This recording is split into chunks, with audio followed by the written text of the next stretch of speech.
তাপটা, এই দাহটা এটা কিন্তু আমাদের স্কিনকে যেমনভাবে ড্রাই করে দেয়, হেয়ারকেও সে অনুযায়ী করছে। কিন্তু আমরা চট করে হেয়ারটা বুঝতে পারি না। যখন অনেক বেশি হেয়ারটা রাফ হয়ে যায়, মানে চিরুনি দিলেই আমার চুলগুলো ছিটছে, জট পড়ে যাচ্ছে, তখন আমরা বুঝি যে না, আমার হেয়ারের একটা প্রপার নারিশমেন্টের খুব প্রয়োজন আছে।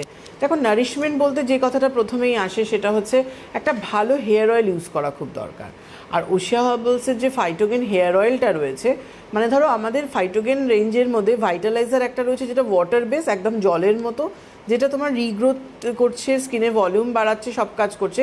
আমাদের ফাইটোগেন হেয়ার অয়েলটাও কিন্তু তোমার চুলের রিগ্রোথের থেকে শুরু করে তোমার মানে হেয়ারের ভলিউম, এবং সবচেয়ে বড় কথা এটাতে যেহেতু কোকোনাট রয়েছে, এটা এত ভালো নারিশমেন্ট দেয় যেটা স্ক্যাল্প থেকে শুরু করে আপ টু লেন্থ পোর্শন। যারা প্রতিনিয়ত তেল মাখতে ভালোবাসেন, তেল মাখতে মানে পছন্দ করেন, তাদের আমি সবসময় বলি যে স্নান করার আগে তেলটা মেখে তারপরে স্নান করুন, মানে তখন আর শ্যাম্পু করার দরকার নেই। কিন্তু যারা তেল সারাদিন ক্যারি করতে চান না, অয়েল অনেকেই আমরা ক্যারি করতে চাই না এবং বেরোতে হয় বলে, তো সেই ক্ষেত্রে অন্তত শ্যাম্পু করার ম্যাক্সিমাম 2 ঘন্টা আগে, না হলে মিনিমাম 8 ঘন্টা আগে ফাইটোগেন হেয়ার অয়েলটা কিন্তু অ্যাপ্লাই করা খুব দরকার। এটা তোমার হেয়ারের যে রাফনেস, এবং যখনই আমার হেয়ার প্রপার নারিশমেন্ট পাবে না, রাফ হয়ে যাচ্ছে, ডাল হয়ে যাচ্ছে, তখনই দেখবে কিন্তু আমাদের স্প্লিটেন এবং ব্রোকেন হেয়ার এই প্রবলেমটা আসছে।